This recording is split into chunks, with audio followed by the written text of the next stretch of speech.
South Park is unironically the gayest show on TV, and I'm not afraid to say it. I mean, just look at how many gay characters are in this thing. Big Gay Al, Mr. Slave, Mr. Garrison, Kanye West. Cause I know that I'm a gay bitch. Okay, fine, I'm not being serious, but listen, you and I both know that it's Pride Month right now, which means that every major corporation that's ever existed is pretending to care about gay people in exchange for money. And so I figure, why shouldn't I get in on some of that action? Why complain about corporations pandering when I can just be the corporations pandering? Here, look, I'll even add a rainbow to my picture just like they would. And what better show is there to talk about gay stuff with than South Park? I mean, sure, it's no secret that South Park is considered to be an edgy show, and yeah, being edgy these days doesn't exactly go hand in hand with Pride Month, if you know what I mean. But it is one of the more nuanced shows out there, and that includes the topic of gay people and gay culture. Plus, I just had a South Park video pop off, so I gotta give that 1-2 punch to grow my audience, you know? Maybe help them find my other videos, or my Discord server link in description. Anyways, the important thing is that we're gonna be looking at some of the major homo moments that South Park has to offer, and talking about what makes them so interesting. So buckle up, buckaroos, cause we're about to get gay as hell. Okay, pop quiz. What do you say when someone tells you that people are dying? I'm super! Thanks for asking. Oh yeah, that's right. This section is about Big Gay Al. Now, Big Gay Al is probably one of the most iconic characters to only have about 5 speaking roles across all of South Park. Yeah, he's not in the show much, but the dude is downright cool as fuck. I mean, he is supremely based in all of his appearances, and it's not just because his animal sanctuary has gay dancing animals. Do you like to dance? I mean, the animals are dope, but no, it's because of everything he stands for in the show. As an early character, stepping all the way back from season 1, Al is rooted in a time period that had a very different attitude towards same-sex relationships. Keep in mind that South Park came out in 1997, the same year that Ellen DeGeneres came out, and it was met with so much backlash that it temporarily ended her career. Look at all the millions of gay people in this country who don't think that being gay is wrong. So we should accept it though? Why? Most TV shows back then weren't ready to have that conversation yet, and so at the time, characters like Big Gay Al were actually considered to be very edgy and controversial. I know, it's hard to imagine that this was considered edgy. Okay, and it's okay, 'cause gay means happy and happy means gay. Trust me, it was. See, Big Gay Al was like Trey and Matt's way of breaking the taboo in celebration of gay people and gay culture. That's why the focus of his first episode was on Stan learning to embrace his gay dog, Sparky. This kicks ass! I'm sorry I tried to change you, Spark. I just didn't understand. And that theme of celebrating gay culture continued with Al's appearance in the South Park movie, where he sings one of the best damn songs in the whole thing. Don't you think I look cute in this? Have these little pants with matching ties, I got it firm! However, right after the South Park movie, that celebration theme kinda all but disappears. Because as gay people were beginning to find acceptance in society, Trey and Matt started using Al for other reasons. Which brings us to the dawn of the new Big Gay Al. The deeper Big Gay Al. With extra space in his butthole and enough freedom to choke an Iraqi goat. We get our first glimpse of Al's new side in the episode Cripple Fight from season 5. Now that episode, Al is fired from being a Boy Scouts leader because the organization has a policy against working with gays. And while you could argue that the episode still celebrates gay people by showing how Al is a way better leader than the literal PDF file who replaces him, well, you know what I say about kids. They're all pink on the inside. it's clear that the episode is more focused on the subject of freedom than anything else. Because when the boys learn of Al getting fired, they begin protesting to allow gays in Scouts, which actually works and leads to a massive lawsuit against the Scouts organization. But when Al's team wins the suit, he immediately drops it. And his reason for dropping it is because he values freedom more than acceptance. I'm proud to be gay, and I'm proud to be in a country where I'm free to express myself. But freedom is a two-way street. If I'm free to express myself, then the Scouts have to be free to express themselves too. It isn't right for us to force them to think our way.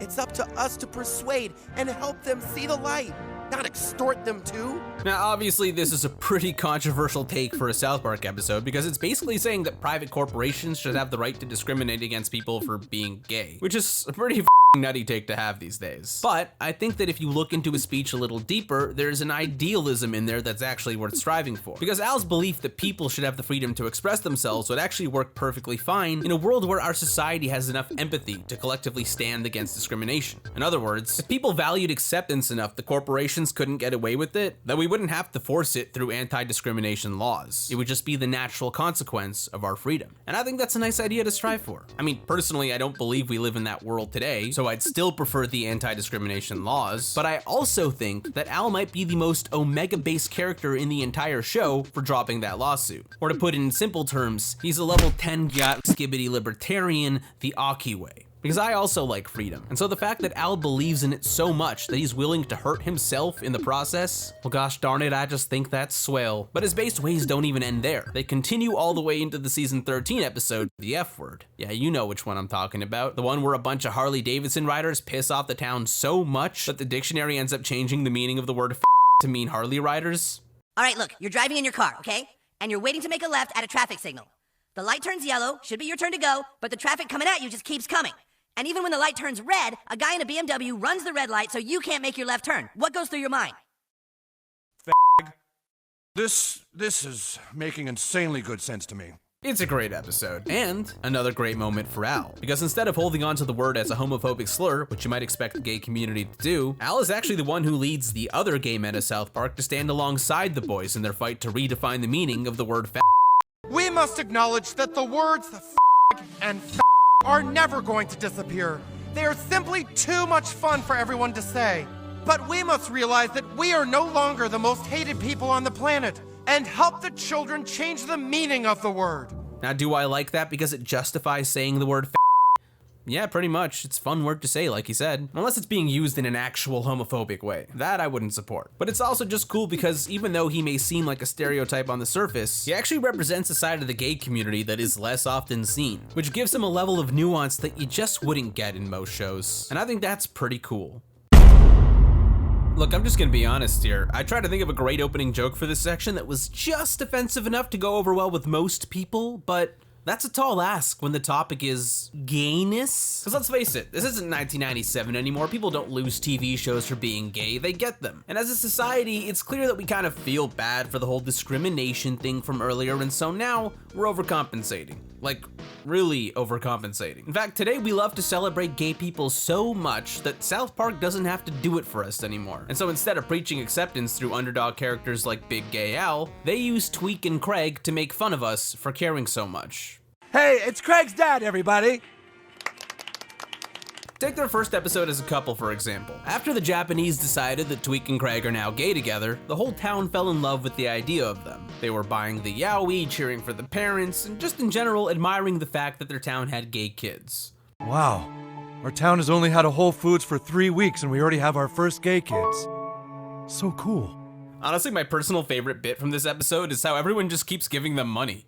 There's not going to be any disciplinary action since they are gay. We want to be supportive, so we're just going to send them on home with some money, all right? Now, obviously, this entire episode is a satire of PC culture. From the people admiring Tweek and Craig, to Randy pretending he knows the social origins of how the Japanese make people gay, which is a sentence that I really enjoyed saying just now. But, because this is South Park, there's actually a nice little bit of nuance that they add to the situation, which ends up being the most progressive part of the whole Tweek and Craig joke. And that's the fact that Tweek and Craig are one of the healthiest couples on the entire show. Like, seriously, these guys are kind of couple goals. Now, I'm gonna be honest, I'm not exactly 100% clear on whether or not they're actually a real couple, but the way they act on the show is pretty much indistinguishable from one, so I'm just gonna say that it counts. You know, since they operate as a team, they call each other terms of endearment like babe and honey, and most importantly, they support each other, which is very different from the other couples on the show that mostly just do nothing or fight about stuff. Tweek and Craig have been shown to put in actual effort when it comes to dealing with the issues in their relationship, most notably in the season 21 episode Put It Down, where Craig helps Tweek work through his fear of dying because the president won't stop tweeting at Kim Jong-un.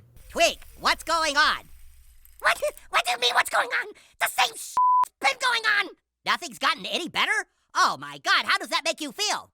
I feel scared! I feel alone! Well, that must be horrible to feel that way. It must be hard for you to even think. It is!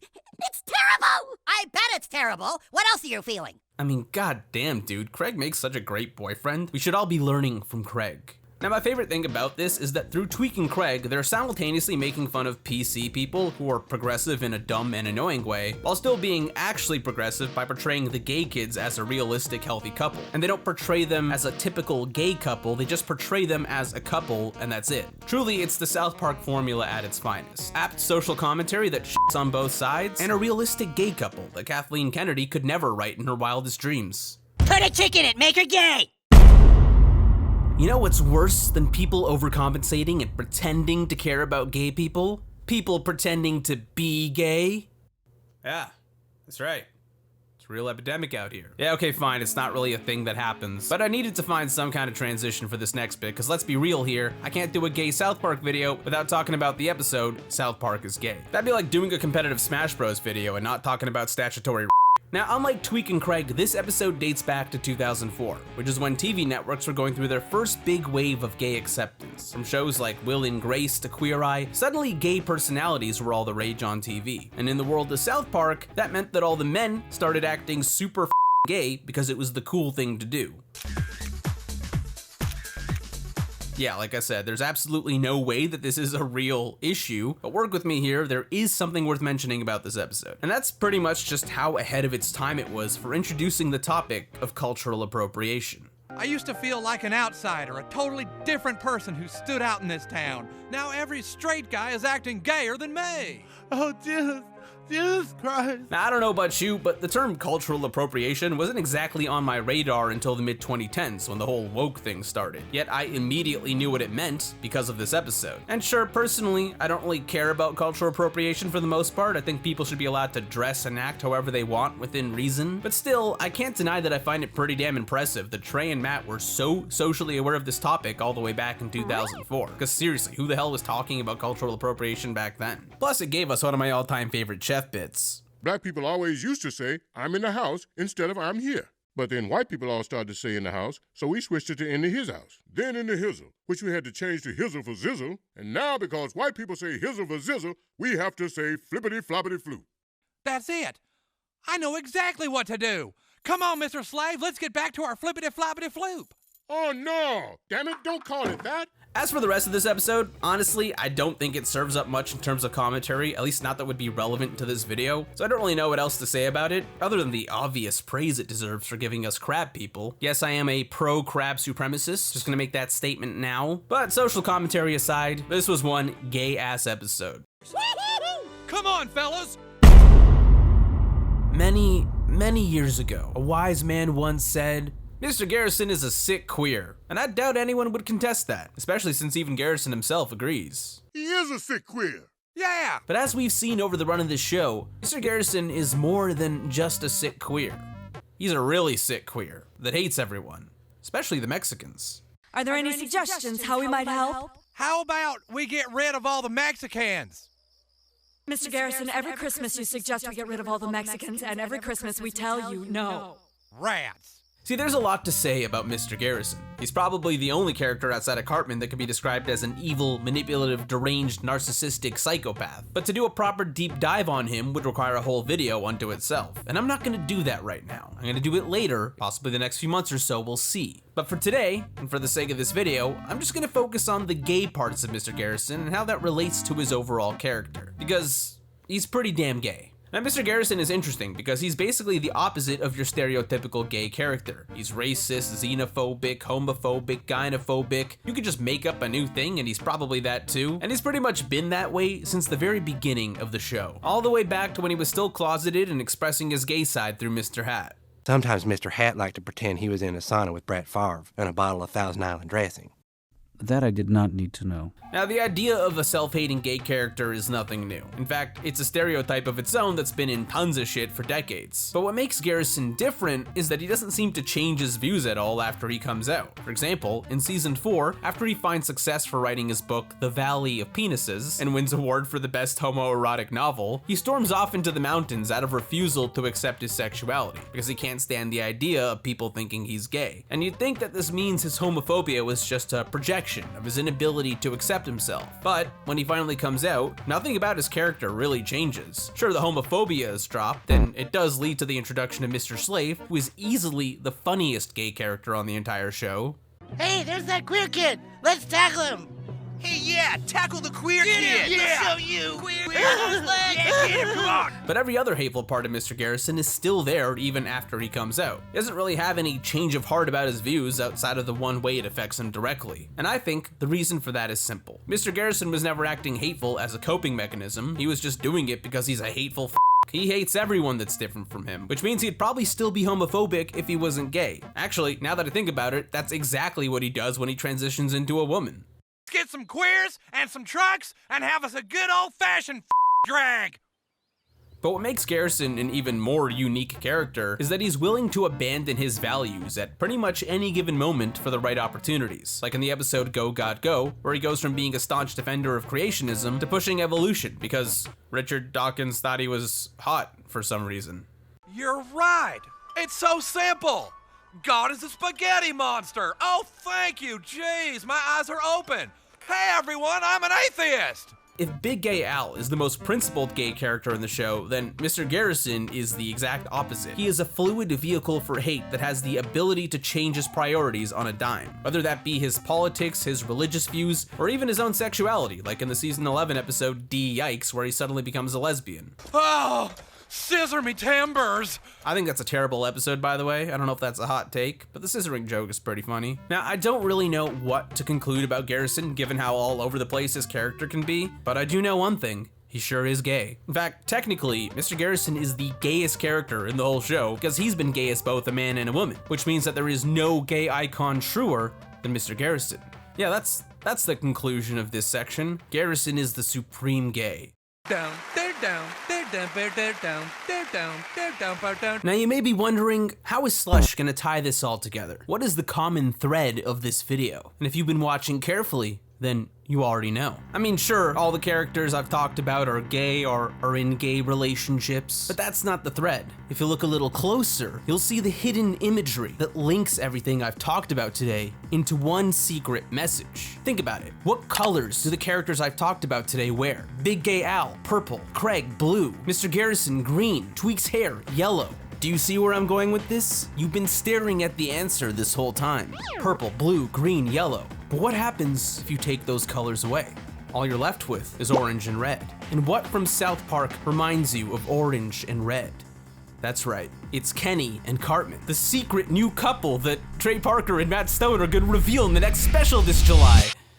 Who am I kidding? The common thread is that I'm just trying to make money off gay people.